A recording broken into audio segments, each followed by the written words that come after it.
Hi, I'm David Dobiesic, the official voice of the best thriller books.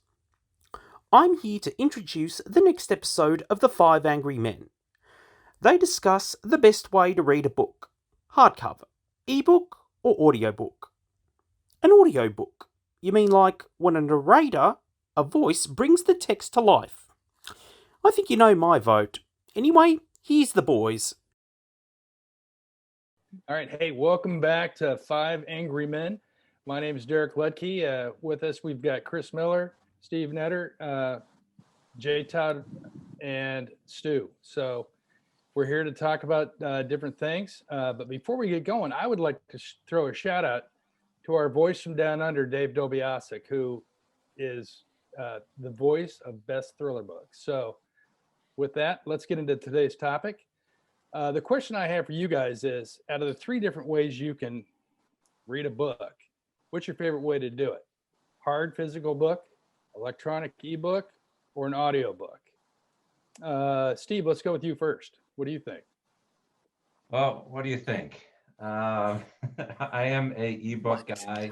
I've got multiple Kindles.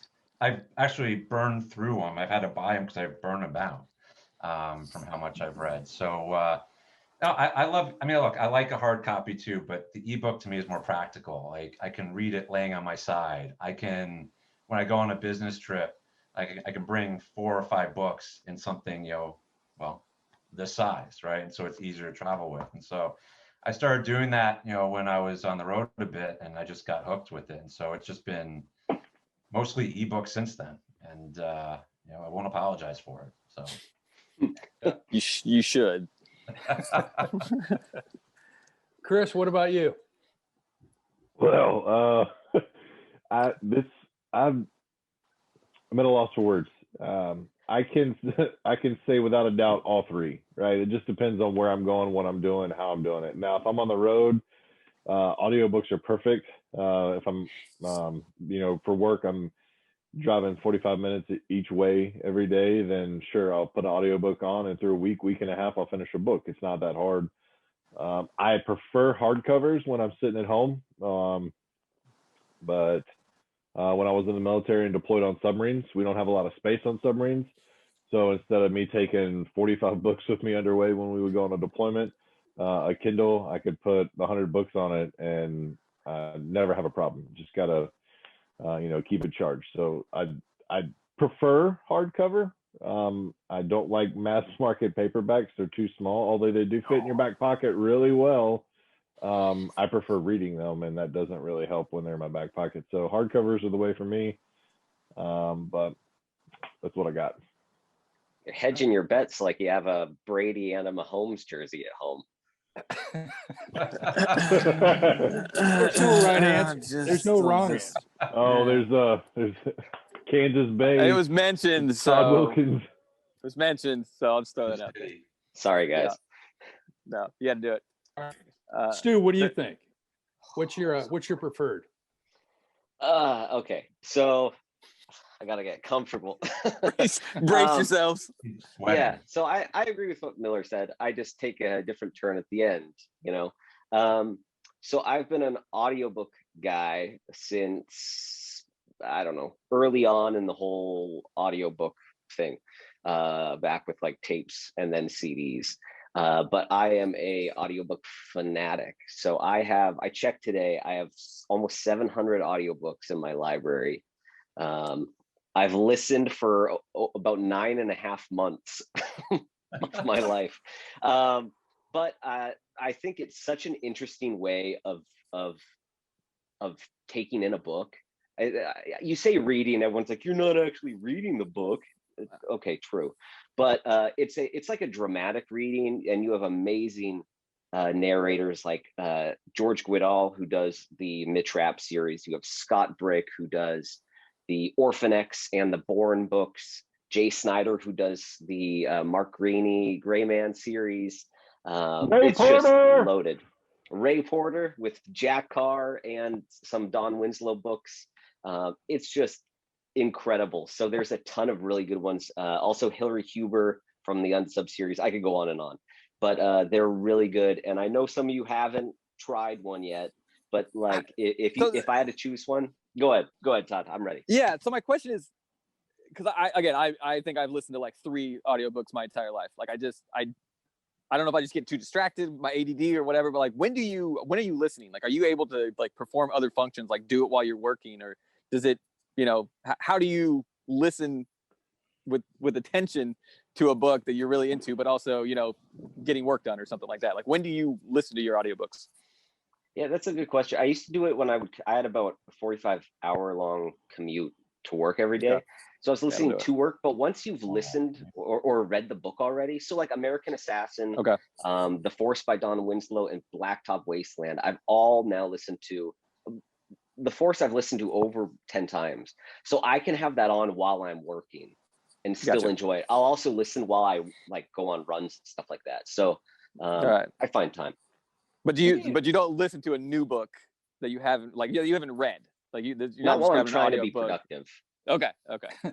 I got a question because I've never really done, the audiobooks, but I know when I read a book, I kind of, as I'm reading, I kind of get a picture in my head or a sound in my brain of what that character's voice and how they act. And so does it take anything away from that when you're hearing somebody else read it with their script and their inflections and their voice and their character voices and stuff like that? I mean, is it the same as when you read the book? Do you all of a sudden you hear that voice from the audiobook and you're like, oh, that's what Mitch Rapp sounds like, or that's what James Reese sounds like? I don't know if I want to speculate what voices you have in your head. Well, you know what I mean. Come on. I think we know, Stu. I don't think so. Like, unless you thought Mitch Rapp had like an Irish accent and then you listen to it and it's completely Does it? different, then maybe. But I think it really enhances it. Like, I highly recommend trying one of the Mitch Rapp books, or The Force, or any of the James Reese books from Jack Carr, and it's different. But I think you'll enjoy it, and I think there's just more to it in a way. It puts a lot more feeling into the book listening to it, right? Like, I'm a huge Ray Porter fan. I think he's one of the best out there. Obviously, George Goodall is great. I've listened to him.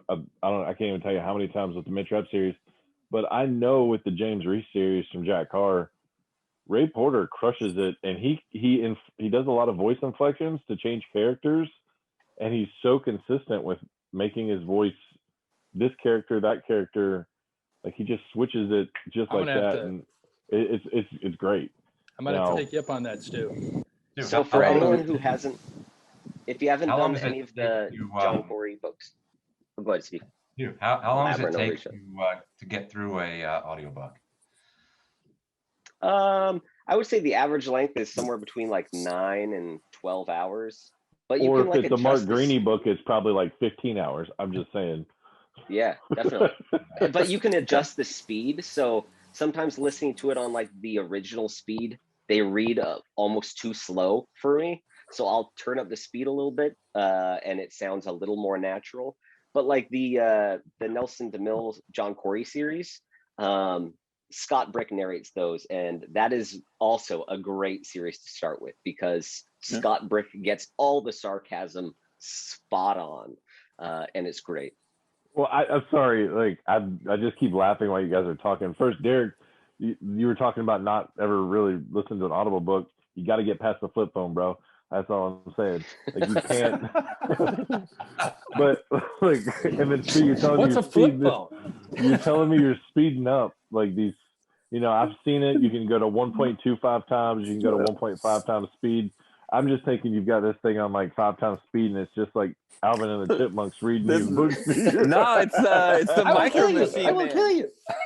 Dude, it's old school Micro Machine Man. Yeah. All right, Todd. What's your preferred method? Oh man, give me a hardcover book any day, every day, all day. Like I'm a Luddite, man. I want nothing to do with ebooks, audiobooks maybe. I've only had to get into ebooks recently for 2 reasons. One is we get a bunch of ARCs via that way, so got to do it. Also, please send me physical copies. And 2, my wife, I've hit the point of books in my house. My wife is like, if you bring another book into this house, we're gonna have issues. So I'm definitely. That's why he's sitting outside reading books. Exactly. Kick them out. We're building a shed. I know exactly. We're moving, so I was like, "Don't worry about it. Next house, I'm just gonna have an entire floor for all my crap." So, that practicality. That's what it's all about. Everyone said that. So I've moved to the e-readers because I kind of have to. But man, there's something about the physical book that I love, traveling or not. I like having that book, man.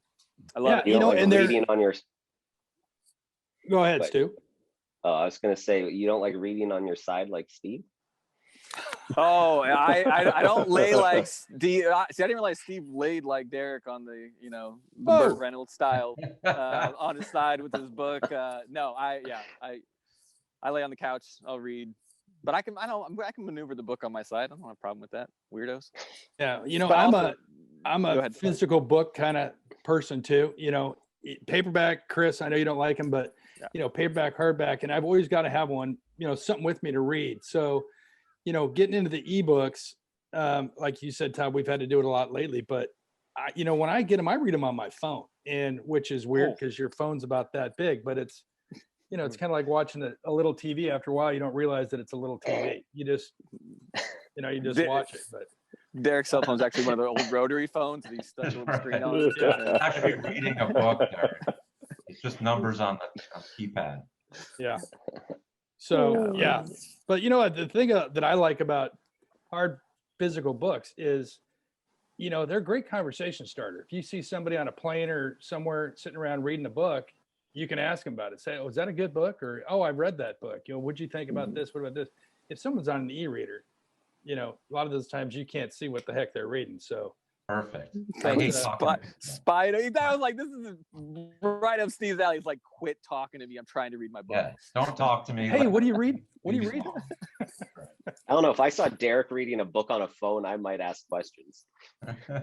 Not about the book, but Hey, sometimes you're waiting somewhere to get your oil changed or something like that, and you say, "Oh, I'm just going to sit here and read a couple of pages of my book." Did we just glaze past the fact that Stu brought up accents? No one said anything. I'm just saying. No.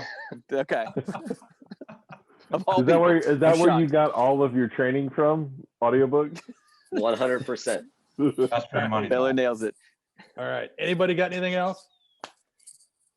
You're all wrong. Physical books. There's no wrong answer. It's for however you want to do it. So, all right. Well, that's us. 5 Angry Men. If you want to check us out at bestthrillerbooks.com. If you got any comments, we're on social media. Hit us up for any questions, and we'll see you next time. See you. Later.